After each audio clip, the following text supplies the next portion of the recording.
on a crystal clear day in North Carolina, I was flying alone in an F-18 Hornet supersonic fighter jet. I was flying at 14,000 feet, Mach 0.97, or just a touch below the speed of sound. I was in perfect formation with my wingman. He's tucked in just 36 inches away from me.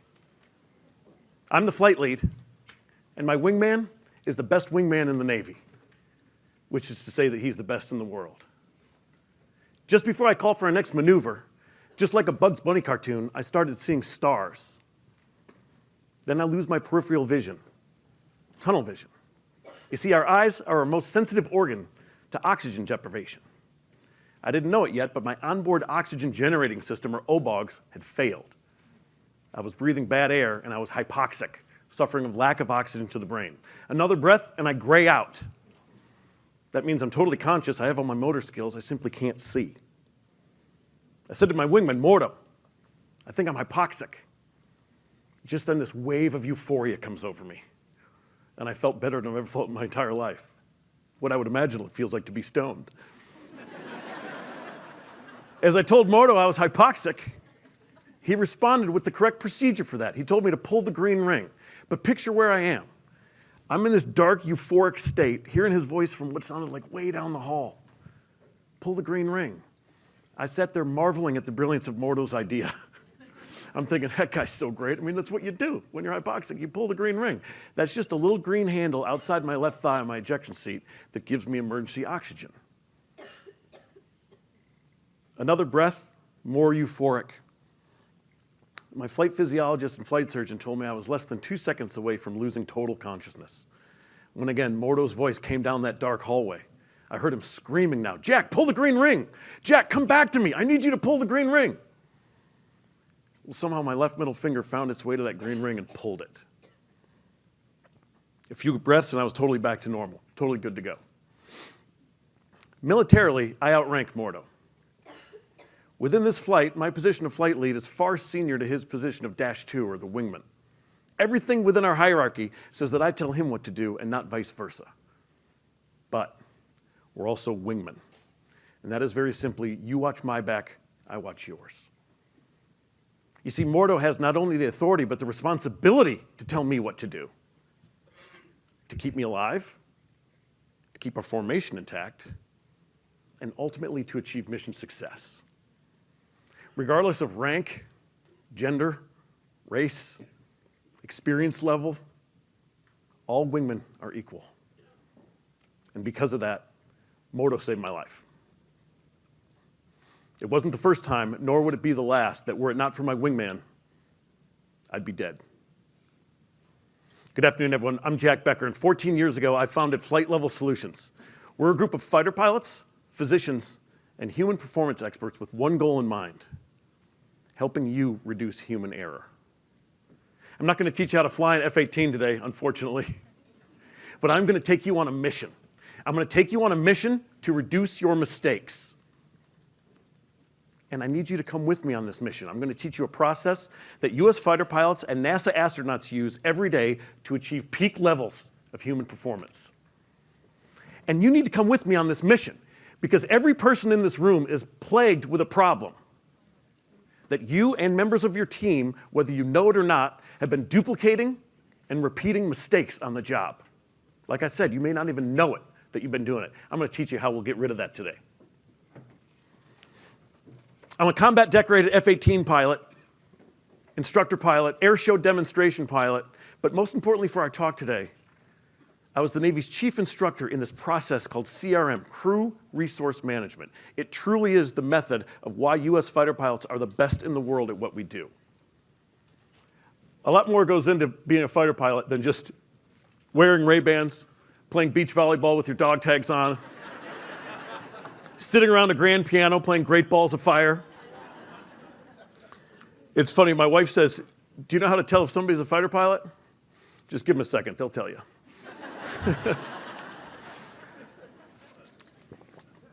So this process is going to introduce you to how Top Gun pilots perform as the best in the world, but it's also going to show you how we can have collaboration across a wide area of expertise.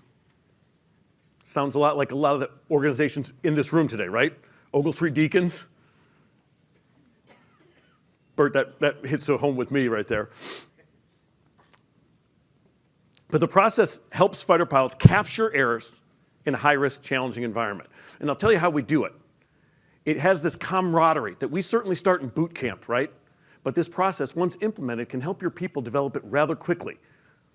It goes along with what Coach Campbell was talking about with this trust and confidence. I have the ultimate trust and confidence in my wingman. And I'll tell you how we develop it. Slowly, through transparency and this buy-in. I don't know if you guys know this, but any acts of heroism you've ever heard in the military aren't done for love of country or for the American flag. Nobody ever jumped on a grenade for their country. Nobody ran into gunfire for the American flag.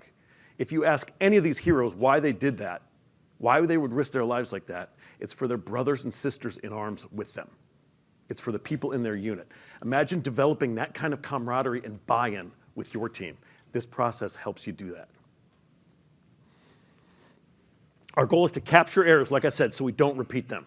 But we also are going to capitalize on our successes so we do repeat them. That is the magic of this crew resource management. And it gives us true ownership and buy-in from our people, where they feel valued and an essential role. They have a critical role in our successes. If you're looking to attract, develop, and retain top talent, this method will do it for you. It's a great day to be a fighter pilot. Every day is a great day to be a fighter pilot, and it's a great day to be a part of AIM. I understand that everyone here is very good at what you do. I'm here to help you elevate your performance, get a little bit better. I'm going to draw on some parallels between your line of work and mine. I haven't met everybody in here yet, but I can tell you that that office is a very dynamic, fast-paced, rapidly changing, and sometimes hostile environment. Could we describe your workplace as dynamic, fast-paced, rapidly changing, and maybe sometimes hostile? So I'm always taken aback a moment when people say how dangerous they think my job is. I don't think of it as that way at all. I think my job is very simply unforgiving. I'm going to show you the ejection sequence of an F-18 Hornet, supersonic fighter jet. This pilot is elected to leave the airplane rather rapidly.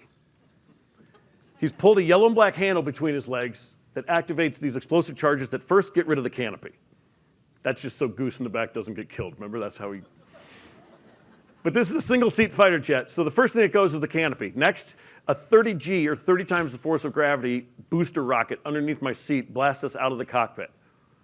But what's so remarkable about this photo sequence is the photographer was able to catch the milliseconds of decision-making that went on in this pilot's brain to elect to do a very violent maneuver here before the airplane hit the ground. So my job is decidedly unforgiving.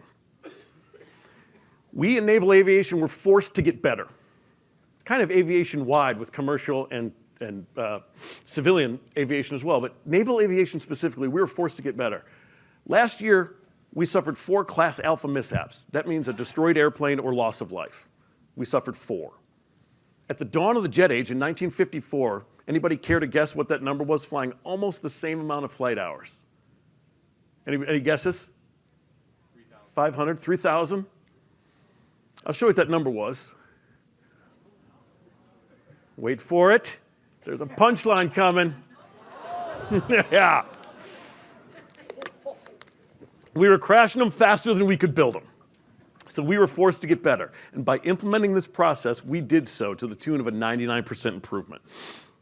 Then came the mishap at Tenerife. Anybody remember this or seen? There's a great documentary on it. There's all sorts of leading indicators that go into this mishap, but what I want to share with you is just the cliff notes. This was the deadliest accident in aviation history. 2 Boeing 747 jumbo jets collide on the runway, causing 583 fatalities. And the worst thing about it, totally preventable. This one did not have to happen. A bunch of things were leading up to how it went down, but basically Captain Van Zandt was the chief pilot at KLM, Dutch Airlines. And he's pissed off that they're running behind schedule this day. He wants to get his passengers back on schedule. So as he and his co-pilot sitting beside him were waiting their takeoff clearance on the runway in Tenerife, a garbled voice radio transmission comes through. Now I gotta remind you, Captain Van Zandt's ego is bigger than this whole hotel. And this garbled voice radio transmission comes through, and he grabs the throttles and pushes them up to go. The co-pilot, at a time where it wasn't really okay to do this in the mid-70s, actually pulled the throttles back and said, "No, Captain, we don't yet have clearance to take off." I'm thinking, great save, right? Let's get some more information. Well, Captain Van Zandt didn't like being challenged over there, and he basically thumped his chest, and his response to the co-pilot was, "And we go." So we pushed up the throttles, and halfway down the runway in the fog was Pan Am. 583 fatalities. So how costly are mistakes at your job? Maybe not to the tune of 2 wrecked 747s. Even if we're not doing anything high risk, our mistakes are still costing us time or money. After Tenerife, NASA convened a workshop, and they invited the Navy, the Air Force, and a few select airlines. And fortunately for us today, they invited the biggest brains in the world in behavioral psychology. And these smart people came up with the first generation of crew resource management. These interpersonal skills right here of how we can actually capture and mitigate our mistakes. I'm going to go one step further and introduce you to the Top Gun process of supersonic success, and that is implementing CRM in this process of brief, execute, debrief, perfect. This constant cycle of how we do things. And I need to remind you, I can't understand what everybody in this room does, but the strength of this process is its flexibility. I've coached teams that have used this for an 8-hour workday, or for a Monday to Friday work week, or even a 6-month project. Brief, execute, debrief, perfect. And what this does is it starts to instill in our people this relentless pursuit of perfection. And I want you to start thinking about the way you do everything.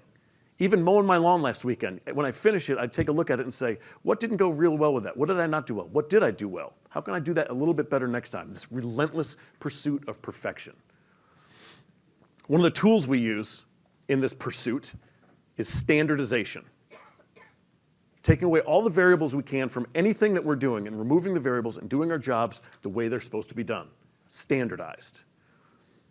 One of the things that we've standardized the best is the feat of landing a supersonic jet aircraft on a nuclear-powered aircraft carrier both day and night.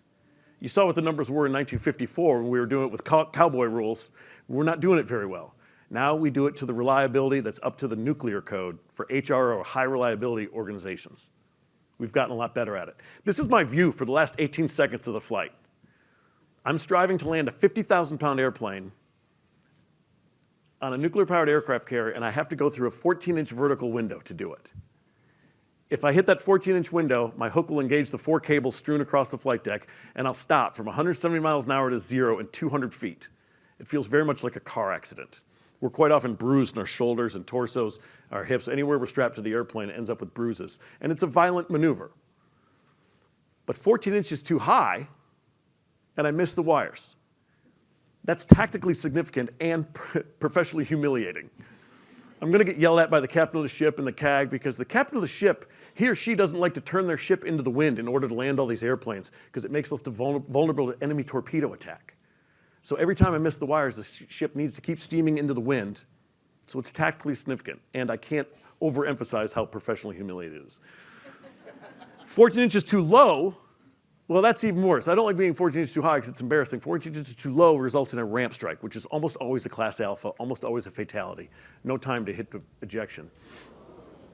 So 14 inches too low doesn't work either. But I'm going to show you a video of me in the position of wingman number 3, or dash 3, returning to USS Theodore Roosevelt on a beautiful day in the Mediterranean Sea.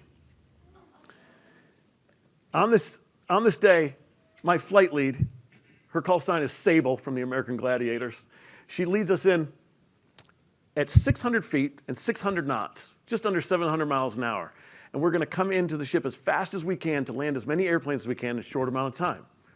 We're going to execute a brake maneuver where I turn 90 degrees and pull 7.5 Gs, or 7.5 times my body weight. So now my 200-pound frame feels like it weighs 1,500 pounds. This hurts. It feels like there's an elephant sitting on your chest. So let's watch this. And what I want you to focus on with this video is Sable does a perfect job of bringing us in exactly at 600 feet. But here's the thing. I'm very alone in this cockpit, like I told you. There's no goose in my backseat. But I have a huge peer check, peer evaluation, and peer monitoring going on. There's 15 people on the aircraft carrier whose only role is to help me find that 14-inch window. This is never an instrument approach. It's always 100% visual. 15 people are talking to me with clear voice radio transmissions or beeps and tones in my helmet, or even flashing lights on the aircraft carrier deck, helping me find that 14-inch window because I can't do it alone. That's about as calm as you'll ever see the Mediterranean Sea right there.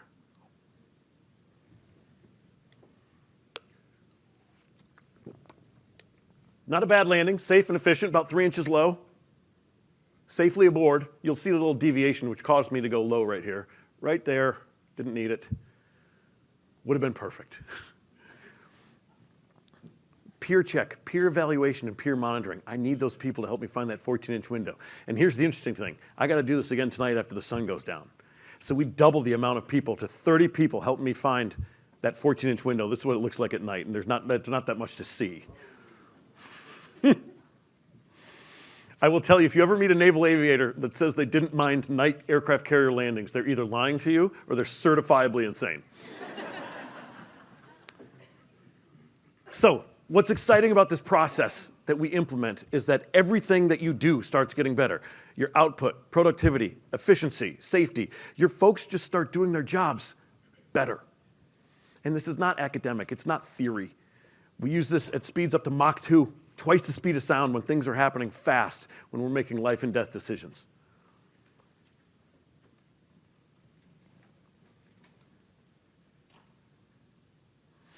So let's talk about error. I keep saying I'm going to help you reduce your error. What does it mean? Cicero knew it 2,000 years ago. To err is human. It's what we do. It's almost our natural state, right? Even as recently as, I'm going to be careful saying this in a room full of HR people, but there were times within the last few decades where the idea was if we just hired smarter people, they wouldn't make mistakes.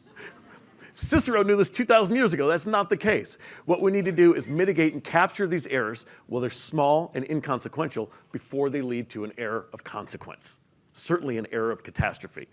So I'm going to address a norm. And that is, if I were to shadow you for a week at your place of work, what would I pick up on? Things that aren't in your standard operating procedures or in your manuals, but what would I just pick up on the way that you do, the way you do business at Color Art, say? What would I pick up on? These are our norms. And then eventually, we're going to have to talk about drift. And what is that? The gradual departure of an intended course of action due to external factors. That's a bit of a NASA nerdy definition. I'll tell you what drift really means. It's letting our standards slide just a little. And let me tell you, what's the most insidious thing that happens when we let our standards slide just a little? Nothing bad happens. You get away with it, right? So the person who perpetrated it says, see, I knew nothing bad was going to happen. I told you it's fine, and it is fine. And then we let our standards slide a little more, and nothing bad happens. This little line up here is drift, getting away from our intended course of action, getting away with compliant with our manuals or our SOPs. And it's so dangerous when we accept it. Nothing bad happens. See, I told you, we're fine. Scientists call this the normalization of deviance. So how do we combat drift? I don't think that you want people in your workplace like I don't. I don't want these mindless robots just following the SOP, not bringing new innovative stuff to the table. I want you to encourage your people, if they come up with a new and innovative way of doing something that's a little bit outside the bounds of our standard operating procedures, let's kick that up the chain. Have everybody analyze it. And if management likes it, let's make that the new standard. Because this normalization of deviance works in reverse as well. Our people are bettering the process. And they call that the normalization of excellence. Always looking for a better way to innovate and bring new things to the table. So, how do I rely on not making mistakes? Because oftentimes, like I said, when we're making a mistake on the job, we don't even realize it, right? We don't know it's happening until it's too late. So what do I rely on the most? My team. When I strap into this $85 million F-18 Super Hornet, built where? St. Louis. The first voice I hear is that of my crew chief. He or she plugs their headset into the nose wheel well and starts giving me an update of this 22-person pit crew that's going on underneath my airplane. All these people are checking the engines, the avionics, the electronics, the weaponry. And once they pass the no-go to the crew chief, she salutes me and passes me off to the flight deck crew. Now they're going to taxi me around 4.4 acres of sovereign U.S. territory on the deck of this aircraft carrier and hook me to a catapult. This team will catapult me off the front so I can start heading towards the theater of combat. I'm communicating now with a huge Boeing 707 AWACS controller from the Air Force, kind of my airborne military air traffic controllers. They're putting me in contact with Navy SEALs on the ground, telling me where the friendly forces are, where the threats are, what I need to do with my ordnance. This huge orchestration of people, I call them all my co-pilots. They're all right there with me in that cockpit. Not because I have a split personality, but because I rely on them. But who do I rely on the most? My wingman. We never go anywhere alone as a fighter pilot. We always have at least 2 jets, 2, 4, 8, or even 16 wingmen, all pressing on the same mission. You watch my back, I watch yours. And we have this culture where it's okay to call each other out on mistakes. If you call me out on a mistake in the cockpit, I don't get defensive and say, yeah, but let me explain why I'm doing that. I say, thanks for keeping me in check. I need to straighten up and fly right. Have your people encouraging each other to call each other out on mistakes, regardless of boss, CEO, whatever. And it brings up this air of transparency and vulnerability, so everybody feels more like a part of the team. Let's get into how we do it.